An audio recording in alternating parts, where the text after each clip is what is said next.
The newest strain of the bird flu has now led to a second human case in the U.S. involving a Michigan dairy cow worker. We're learning a vaccine for some farm workers is in the works. Western Mass News reporter Olivia Hickey joining us live in studio tonight after getting answers. Olivia.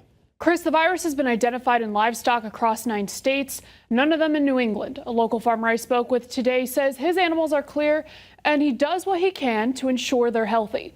Viral H5N1 or bird flu continues to be at the forefront of people's minds, known for infecting waterfowl like ducks and even poultry. But reports continue to roll in of the virus infecting livestock and people. One human case in Texas in April, another this past week in Michigan. Both people were exposed to infected dairy cattle. According to the Department of Agriculture, cases have been confirmed in livestock in 9 states. The majority of them cows and chickens, but alpacas too. We get worried anytime influenza jumps from birds into a mammal because it poses the possibility that the virus could mutate to be able to spread more readily in humans. Dr. Megan Gallagher is an infectious disease specialist at Bay State Medical Center. She tells Western Mass News the situation right now is fluid, and it's unknown if the virus can be contained. But if experts have learned anything from COVID, it's the importance of closely monitoring unusual cases. It also raised the importance of animals as intermediaries.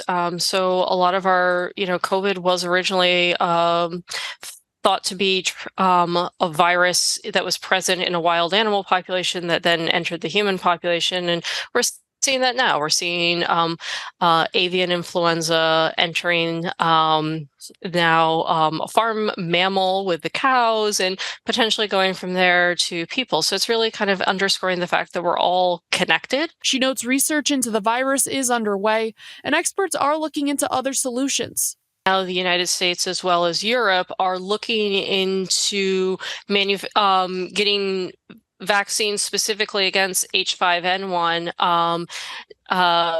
from a couple different manufacturers and looking towards vaccinating dairy workers with the idea to try to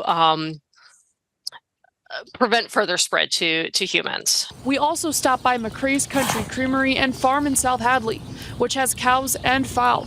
Owner Stephen McCrae says the ducks and chickens were checked over the wintertime and milk from their cows has been tested, which all came back clean. Like the ducks, there's not an awful lot we can do, but they're separated from the cows, and they say that's the most important thing is just don't let the ducks, the chickens come in contact with the cows, and they're about 100 yards away.